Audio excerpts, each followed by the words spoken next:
learn Tamil, Kannada and English. What is wrong in that? Why don't they will not accept? Why this kind of monopoly will be there? So till they accept a new education policy, you will not release? It is rule of the law. Every state is accepting that. Why they will not fall into the parameters of the governance? Why they will not cooperate? Due to their political interest. They want to create a division within society.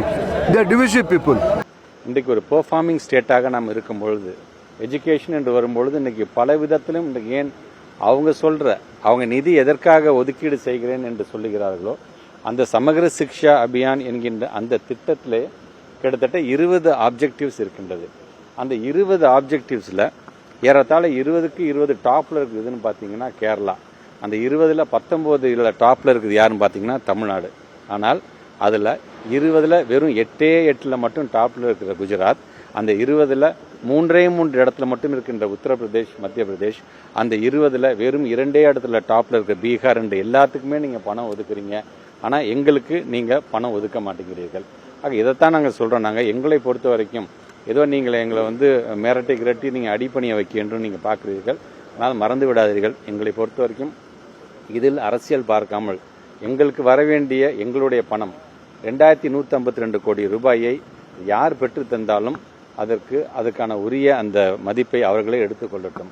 ஆனால் எங்களை பொறுத்த வரைக்கும் அந்த பணம் என்பது அது எங்களுக்காக ஒரு இயக்கத்திற்கான பணம் அல்ல.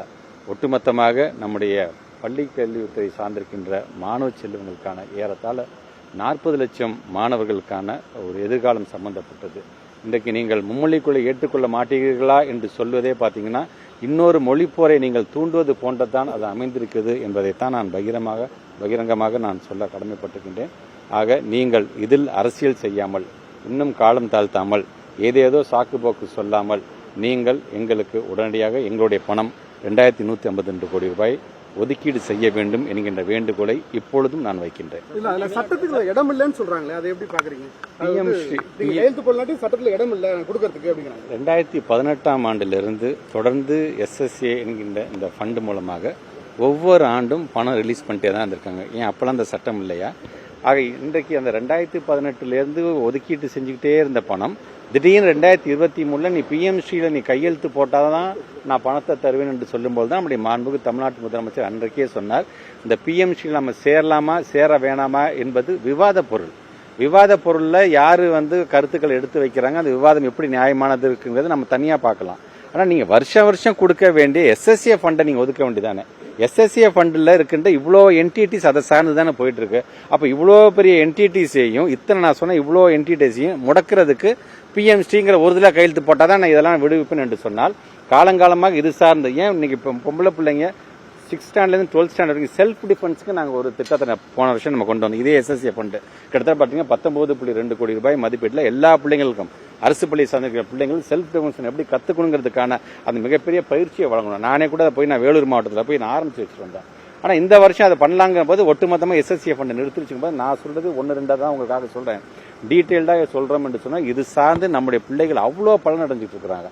ஆனால் அதில் நீங்கள் கையை வைக்கிறீங்க. என்ன சொல்றீங்க, ஏன் மும்மொழி கொள்கையை ஏற்றுக்கிட்டாதான் என்ன, ஏன் உலகம் முழுவதும் ஏற்றுக்கிட்டு இருக்கீங்க அப்படின்னு சொல்லும்பொழுது நாங்கள் எந்த விதத்தில் குறைஞ்சி போய்கிட்டோம். அந்த இருமொழி கொள்கையை நாங்கள் கடைபிடிப்பதனால இன்றைக்கு நம்முடைய தமிழ்நாட்டுடைய மாணவ செல்வங்கள் ஏன் இன்னைக்கு ISRோட இயக்குனர் நாராயணன் அவர்கள் உள்ளிட்ட எல்லாமே அரசு பள்ளியில் படித்தவங்க தான். எல்லாமே ஒரு ப்ரூவன் ப்ராடக்டாக எங்களுடைய பிள்ளைகள் நாங்கள் உருவாக்கிட்டு இருக்கோம். இன்னைக்கு தமிழ்நாடு மட்டுமல்ல இந்தியா முழுவதும் ஏன் உலகம் முழுவதும் நம்ம பிள்ளைங்க இன்னைக்கு பல ப்ரீமியம் இன்ஸ்டிடியூஷன்ஸ் போய் இன்னைக்கு நாங்கள் சேர்றாங்க என்று சொல்லும் பொழுது அப்படி நாங்கள் எங்களை நிரூபிச்சுட்டு இருக்கும் பொழுது ஏன் சம்பந்தமே இல்லாமல் ஒரு மும்மொழி கொள்கையை எடுத்துக்கன்னு நீங்கள் எப்படி நீங்கள் இது மாதிரியான ஒரு அழுத்தத்தை தரலாம் என்ற கேள்வி தான் அவரிடம் வைக்க நான் கடமைப்பட்டேன்.